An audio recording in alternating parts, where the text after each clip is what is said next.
They gave it a little bit of a refresh, gave a little bit of redesign to the front and a redesign to the back, and I'll show you some side-by-sides here in just a minute. But is this the best Explorer that they've put out? I think so. You're gonna have to watch and tell me what you think. So here in the front, you can see you've got a lot larger grille in here, and you have these air curtains down here that are a lot bigger, wider, provide more airflow through there. And you can see we got new LED lights. So for the back, they redesigned the tailgate, kind of gave it a little more modern look to it, and same with the tail lights. You get these LED tail lights that come up and across into the tailgate. Just looks great. They also updated the interiors. You can see in these pictures, the 2025, they pushed the dash back a little bit, give you a little bit more room there in the cabin, and then they added a tray underneath the infotainment screen with a wireless phone charger. Really nice. This design looks great, and I don't think they're gonna have to touch this for quite some time. Ford also loaded these Explorers up for 2025 with a lot of standard features, including heated and powered front seats, a 13.2-inch infotainment screen, a 12.3-inch driver's display, wireless Apple CarPlay and Android Auto, Alexa, 8 USB ports, 3 12-volt power points, Co-Pilot, Assist Plus, Ford Connect, a Class 3 tow package, rear-wheel drive with all-wheel drive available, recalibrated 10-speed automatic, and a powered liftgate, along with new LED headlights. You do have 2 engine options.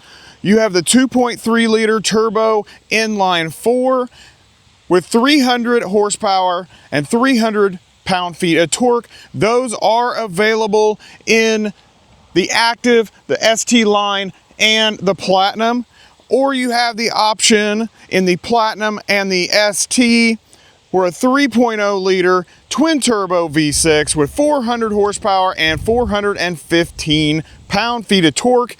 This ST comes in with rear-wheel drive, a 10-speed automatic, 0 to 60 in 5.2 seconds. Towing is still at 5,000 pounds across the board.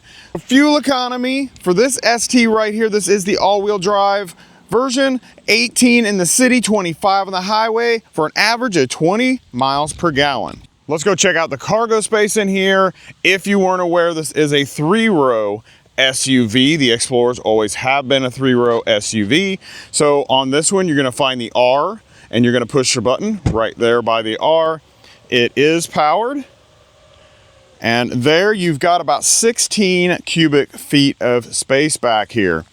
Now there's not a whole lot of items back here. You do have speakers here, do have a little tray right here. What's under here, got a little bit of extra storage there.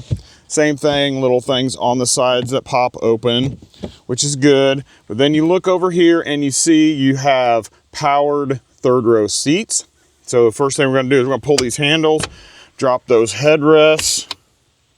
All right, then we're gonna push the buttons, and there they go. Both of them together.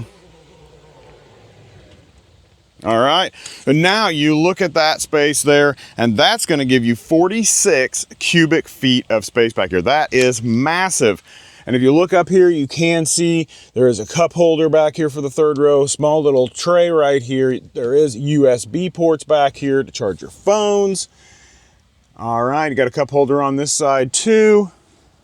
Okay, now let's take a look and see how much space there is when we drop that 2nd row down. To drop this 2nd row, you're gonna lift the handle right here. That's gonna fold that perfectly flat.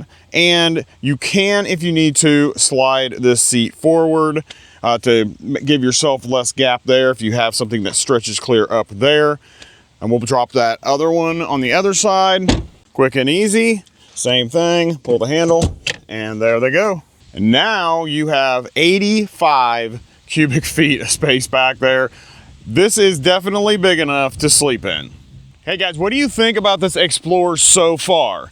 If you like it and you are enjoying the content, please give me a thumbs up. Really helps out. Spread this out a little bit farther. And then if you are thinking about it, maybe you consider hitting the subscribe button while you're down there. But all right, it's time to take a look at the inside. Okay, let's take a look at the front. First off, there is your door panel. You got the black with the red stitching, which is the signature for the ST. And then you do have a B&O speaker right here. You got all your window controls and mirror controls there. Memory seating there. You've got a nice, decent sized pocket that you can put, I think probably a couple water bottles in there will fit without any problem. Move over here and we have Ford Performance on the door sill. That's nice. And now here are those awesome seats. You got powered with lumbar, and it has multi-position lumbar and massaging seats. And they're awesome. They even massage your butt. All right, this is the black onyx Active X material on the outside. You have Miko suede running down through the inside. It is very comfortable. You can see the ST in the seat. Let's get in and take a closer look. Okay, you can see this is a B&O speaker. It goes all the way across. You can even see it come across the back over here. Now, I don't know if the whole thing is speaker, but it's got the B&O stamp on it. So I'm gonna guess that there are multiple speakers going across the front here. You got Explorer right there. That's nice, I like that. And this material is interesting. It is plastic, but it has some texture to it, so it works. It'll do just fine. And I like the way this is right here, just kind of like little slits and notches going across there. That looks nice. This screen and this screen is the same across the board in every Explorer, every trim line. So this is a fully digital display. You got a decent amount of information in here. You've got your odometer down on the left, you got your tachometer over there also, and then you've got your speedometer over here on the right, and your fuel gauge. You've got all of your driver assistance features, so you've got your speed limit sign showing there, and you will have your lane keep assist and those features there. This is equipped with BlueCruise, so you have hands-free driving in this. That is optional. I believe it's optional across the board. If it's not, it's optional on the ST line and above. Okay, center console, or the center of the screen, there you can see that is set on miles per gallon. You can go up and you can do trip 2, trip 1, and back to your fuel. Now you can go into your menu and you can decide what you want to see in that middle screen. So if you set status, you can go, this is where you can go to your seat belts. You can see your trailer lights, temperature gauges. You know, you've got a lot of different things, off-road status. You got a lot of different things that you can do in here, and vehicle maintenance, audio, phone, and speedometer. So usually you're going to put it here. I like to have it on the fuel economy one. I think that's pretty cool. And that's really all you do in that screen. Come back to the steering wheel. This is a nice, thick, fat steering wheel. I love this steering wheel. It just feels good. It's soft, it's cushy, it's got the red stitching on it. It's great. It does have not a flat bottom, but a slight flat bottom. It's not perfectly circular, so that's nice. But this is basically the same steering wheel that they use in most of their other vehicles, or same setup. So you have your menu for your driver's display and over here, and then you also have your voice recognition, your phone, and your track switch on your stereo. Over here you have the volume, you have your lane keep assist, which you can turn on and off. You've got adaptive cruise, and then there's your settings, and there's your turn your cruise on and off. It's pretty simple. Actually works really well. If you're wondering what this thing is right here that's flashing all the pink lights back and forth, that is your eye tracker for your BlueCruise. If you don't want the eye tracker on, then you can't use BlueCruise. And I will show you that in the menu on the infotainment screen here in just a second. If we go right down here, here are all your headlights. So you've got auto high beams, And you also have your hatch release over there also. Okay, steering wheel does have the ST badge on it there. For 2025, this system is powered by Android Automotive. It has a lot of Google features, including Google Maps and all of that. You also do have wireless CarPlay and Android Auto on here, which is really nice. And we can go to this little button right here. Of course, then brings up all of your apps. If you go into Ford, this is what their system is going to run. And you have a lot of different choices for ambient lighting. All right, your hill descent control is in here also. Your seats, that will adjust whether you want your massage seats. So here is your massage seats, and you can see it's full recovery. Goes all the way up and down. You can do lower roll, upper roll, circular cushion, and relax recovery. So yeah, that's pretty awesome. You can see it even does your butt. Okay. Then also you can go here, and then this is your lumbar. You can go up and down with your lumbar positioning. Vehicle status, tire pressure, that type of thing. Go into your settings, and then this is where you get to change everything. So you've got your sound for your B&O system, Bluetooth, your driver assistance. So right here we've got adaptive cruise. Now if you go into adaptive cruise, you have normal cruise, so it's not going to slow down if there's a car in front of you. You're going to have to slow down yourself. Adaptive cruise, which is what everybody's used to now, it adjusts and keeps pace with the car in front of you. Now here's where your lane centering and hands-free comes in. Now when we have this on, you have nothing else active, but when you turn this on, now you have lane change assist, and I'm going to show you that right now. All right guys, I'm going to give you a BlueCruise demonstration here. So right now we are driving with BlueCruise on. You can see don't have my hands on the steering wheel. We've got BlueCruise up here, hands free on the screen. What I'm going to do is I'm going to get up here, and I am going to, let's try doing it from this angle, pull this back. All right, now we're going to go up here, and I'm going to change lanes, and you're going to watch this change lanes by itself. Okay, so we're coming up here, we're past this semi that's next to us.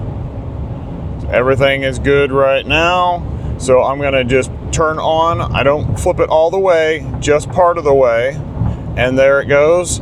It moves it over and right into the next lane. And there you can see we've changed lanes.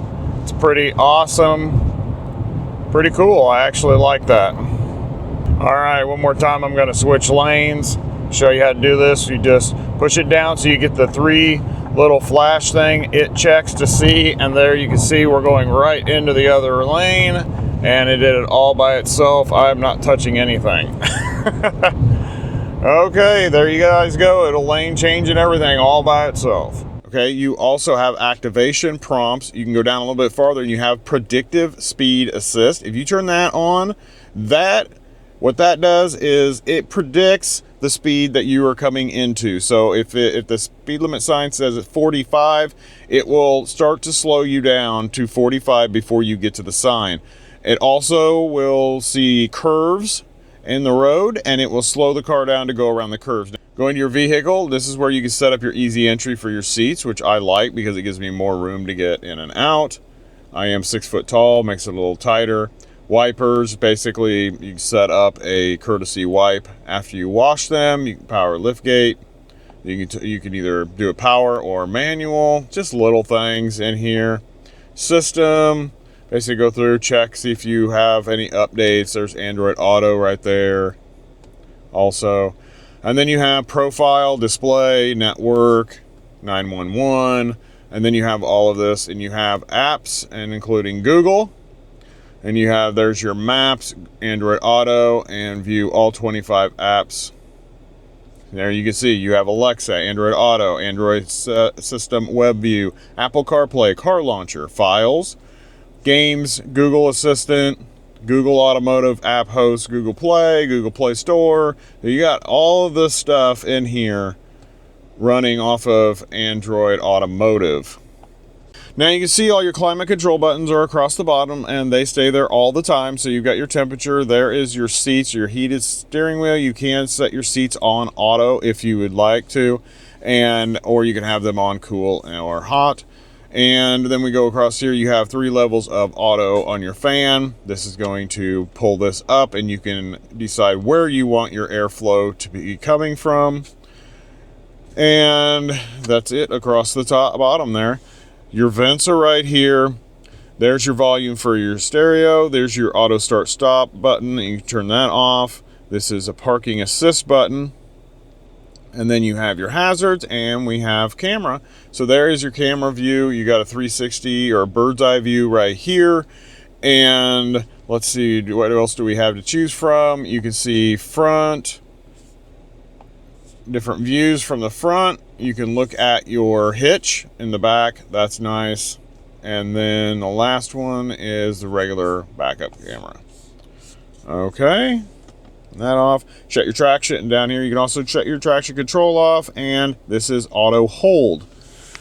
This is the tray that they added, and I think it looks really nice there. It's got a wireless phone charger in it, and then you can just set another cell phone over on this side, so everybody can have their phones right there, easy and accessible.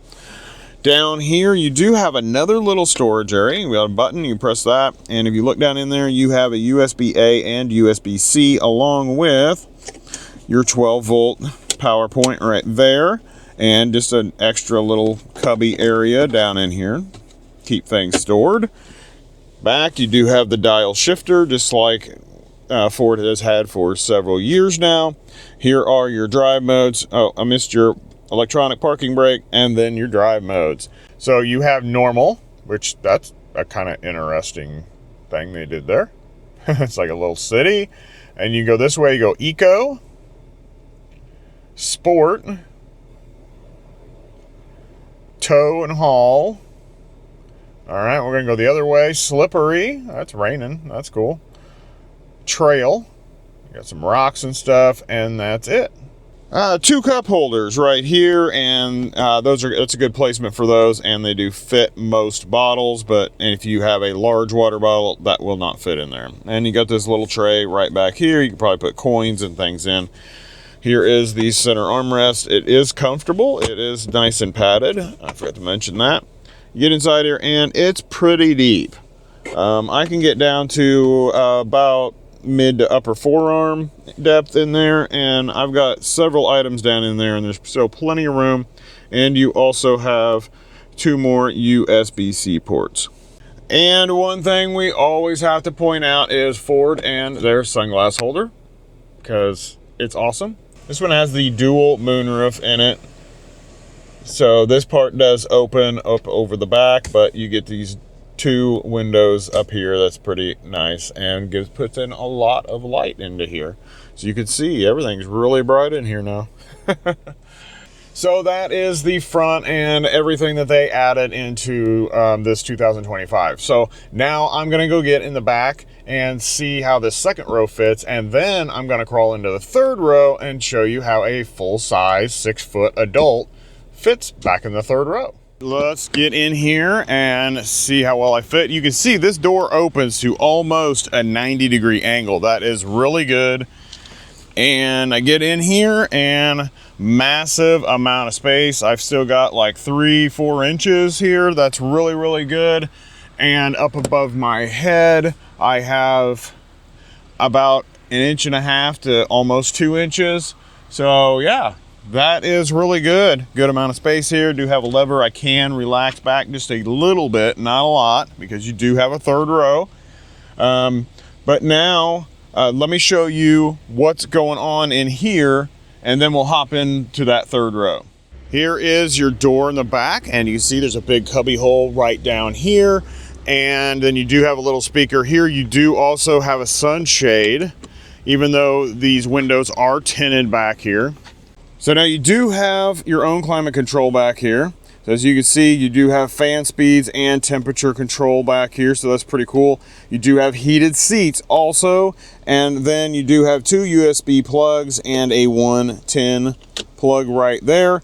Come down here a little bit, and look, you got this little tray, pull it out, and You have baby cup holders. I mean, they have a bungee thing on there, but they're baby cup holders. Look at that. Okay, you do have, you know, your mat pocket in the back of the seat, and you come over here and you can see that you do have vents up above your head, and this panoramic roof actually goes back a little bit farther, this moon roof, so you get plenty of light in here. This does not have a center console in it, so this is kind of a pass-through for the third row instead of moving the seats. There is your second row. So now it is time for me to get in the back and see if we can fit 3 of me in a row. I'm going to slide this seat forward to where I am still comfortable and have enough room to relax. So I'll sit in a relaxed state. That way we can see if we can fit 3 6-foot people in a row in this car. So we're going to slide this up. I'm going to bring that up to here. I can put my feet slightly underneath the seat. I still have about an inch and a half there in the seats. I still could relax a little bit farther without it really bothering me. But yeah, we are in a good spot right here. Very comfortable, easy to ride. All right, let's get in the back and see if I can sit behind myself in here. All right, to get into the back, we're going to pull this little handle, push that, and slide that up. So now I can step in very easily. And now I am in here in the back. It's a little bit of a low floor. You can see how high my knees are. That shouldn't be too big of a problem, but we'll pull this seat back now. Now what it's gonna do is it's gonna come back and lock. So the seat comes back, it hits, it locks in, and there we go. So you can see plenty of space with my legs. I can relax my legs down a little bit more, and I have plenty of room back here. So we are good there. Person up here could even lay that seat back just a little bit, and I would still have plenty of room. Just to show you, the seat is still in the position I set it in. So you see it is up farther than the other one. So that's where I set it. So you can put 3 6-foot people here all in a row without any problem. So if you are looking for an SUV that has 3 rows that you and your family can grow in, this is it. Because there's not very many out there that have this much room in the third row. There are a few things that you do get back here in this third row. So you do have vents up above your head so they can blow right on your face. So that works out really well. And then you do have, I mentioned earlier, USB-Cs back here. You do have cup holders, you've got trays here, and you have trays up the window, and you have a speaker right there by your head. So you have plenty of stuff back here, and it is very comfortable. It is big enough for you and your family to grow into, but is it in your budget? Is it affordable enough for your family? Well, I think it's time to hear pricing on this Explorer, and then let's go take it for a drive. How much does one of these 2025 Explorers cost? Well, I'm going to start you out with the base model of the Active. That is going to start out at $39,755. Now, if you go up to the ST, which is what this one is, it starts at $54,160. And this one here with all of its options that were added and the destination fee, so this one's going to come in at $61,290. I think it's time to take this for a drive. Oh, this thing is quick, so we're going to see if we can get out here and do a 0 to 60 real quick. I think we can. We're going to do it right now. Ready? Pull out here. Get stopped. We're going to do a little bit of a brake torque. Ready? 1, 2, 3, go.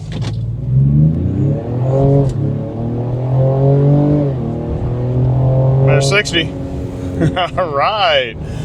Wow, it actually sounded really good too. Impressive. All right, you guys like the sound of that?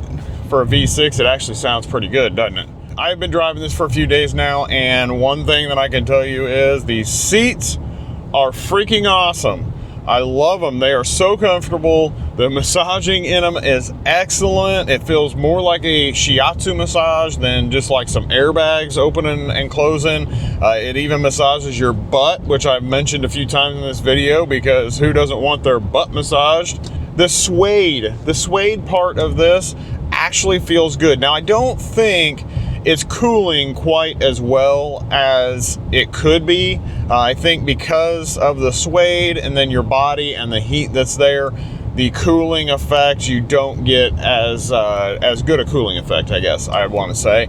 I bet you in the winter, when you have the heated seats on these things, when you got that suede and your body all on, it's gonna be warm and toasty if that's what you want from your heated seats. Don't expect these to cool you off too much though.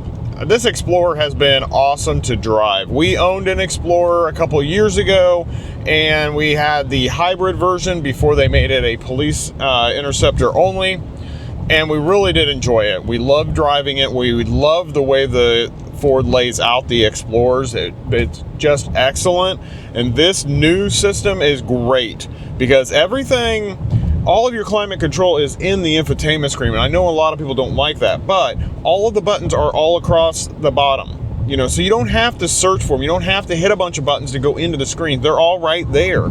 So that makes it a lot easier to deal with. You don't have too much stuff going on in your driver's display either. So that kind of keeps that simple and things you don't really have to worry about too much. And of course, we live here in the Midwest, so what do we got? We have some tractors and stuff going down our highway. So,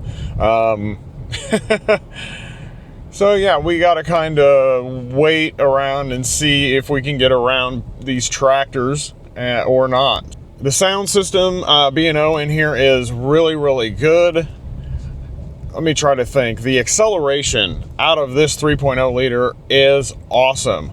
400 horsepower out of the twin turbo V6 is pretty amazing. I got a feeling they can get even more out of this engine. And considering this is the same engine that they use in the Bronco Raptor and I believe the Ranger Raptor, I think Ford is actually offering a performance upgrade that includes a tune to this engine. If that is the case, then this thing might just get another 15 or 20 horsepower out of it if they extend that to this engine.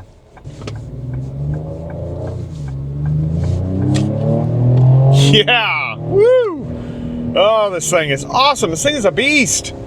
This engine is just a beast. It sounds good, it pulls good.